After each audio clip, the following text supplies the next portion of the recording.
Oke, ini episode selanjutnya dari channel Haji Marjali BSA, atau ada juga channelnya itu Pak Marjali. Baik Uncu, sekarang Surau Sumpu ini tidak ada pekarangan. Bagaimana tata letak awal surau ini dibangun di zaman Belanda oleh orang Sumpu saat itu? Mohon informasinya Uncu. Yang jelas saudagar Sumpur ini di Pasagadang adalah pejuang tangguh, Pak. Jadi hal ini terbukti bisa menguasai tanah untuk Surau Sumpu ini yang sangat luas sekali di pusat perdagangan. Jadi luas tanah ini untuk Surau Sumpu ini 400 meter. Ini susah ini biasanya kalau di zaman Belanda mendapatkan tanah yang luas di pusat pasar gitu. Rata-rata ruko yang ada di sekitar surau hanya memiliki luas parsial 100 meter sangkar, jadi kecil gitu, jadi petak-petak gitu untuk merupakan ruko gitu.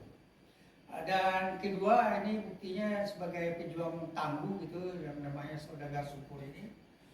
Lapau Bule yang tadinya itu digunakan oleh Belanda sebagai kantor Satpam Pasar, itu bisa dimiliki oleh menjelang kemerdekaan oleh orang saudagar Sumpu gitu. Nggak salah saya namanya JP gitu. JP, kemudian baru beberapa tahun sesudah kemerdekaan baru berubah pemilikannya oleh daerah lain gitu. Sesudah dimiliki oleh Sumpu gitu. Kemudian masyarakat Sumpur ini hobinya banyak merantau gitu. Tapi dia merantau ini bukan daerahnya itu daerah kampungnya ini tidak subur atau banyak paceklik. Tetapi negeri Sumpur ini memang subur, Pak. Jadi memang hobinya orang Sumpur ini untuk berjuang merantau gitu. Nanti hasil rantau itu dibangunkanlah di negarinya.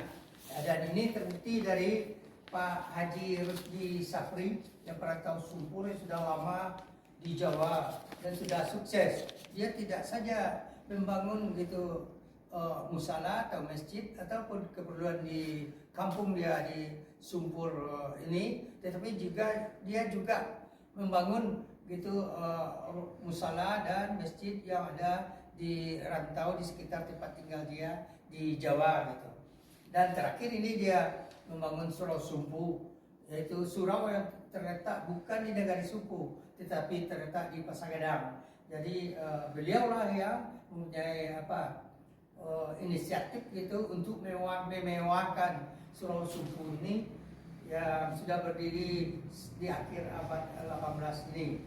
Kalau kita lihat secara kasat mata, ini biayanya bisa habis setengah M gitu, Pak. Jadi baru dilaksanakan 100% telah siap bagian tahap satunya. Yang tinggal lagi untuk tahap 2 di bagian kelompok kaum ibu. Oke, Cu. Tanya lagi, Cu. Berapa ukuran Surau Sumpu ini awal pembangunan di akhir abad ke-18 dulu? Ini yang bagus ya Surau Sumpu ini. Dia betul-betul memenuhi aturan untuk penataan bangunan gitu.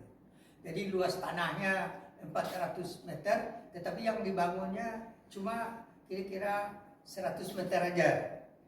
Kemudian kebiasaan di zaman dulu orang membangun ini rumah itu ataupun musala itu ukuran 8 kali 12. Tetapi aneh di Surau Sumpu, sengaja ini orang Sumpu ini mengurangi lebarnya menjadi 7,5, tidak 8 lagi, karena mempertimbangkan bagaimana masyarakat bisa membawa kendaraannya dari samping gitu. Kita lihat, Pak, yang aslinya ini bangunan Surau Sumpu ini mulai dari tiang sini, Pak, sampai di sini. Ini ke dinding itu 12. Terus yang lebarnya ini asli dari sini sampai ke dinding sana. Nah itu yang asli. Itu lebarnya 7,5. Jadi yang sisa ini sengaja ini ke pagar ini dikurangi setengah meter kan, jadi 7,5 ini supaya bisa masuk nampaknya kendaraan ke dalam. Misalnya kalau dulu kan ada bendi, pedati. Nah, bisa masuk ke dalam sebab di ujung sana ada sumurnya gitu, Pak. Sementara itu yang warga Sumpur ini juga memikirkan kebutuhan pedagang yang ingin istirahat gitu. Jadi ini ada terasnya untuk orang duduk-duduk namanya. Jadi menghadap ke sana itu, ke pusat pasar. Nah ini terasnya orang duduk. Jadi bagi orang yang tidak sholat, ingin duduk-duduk misalnya menikmati udara yang segar, karena ini menghadap ke barat ada angin laut gitu kan, angin laut. Nah maka di sini lah. Sementara di atas digunakan untuk semacam penginapan lah gitu. Jadi penginapan dan juga merupakan tempat halaqah untuk belajar ngaji gitu di lantai atas. Jadi ini pekarangannya luas sampai ke sana. Jadi berarti yang kalau kita lihat menurut aturan penataan bangunan, dia memberikan space gitu, ruang terbuka itu sebanyak 75%. Jadi 25% cuma yang untuk bangunan fisiknya. Demikian Pak.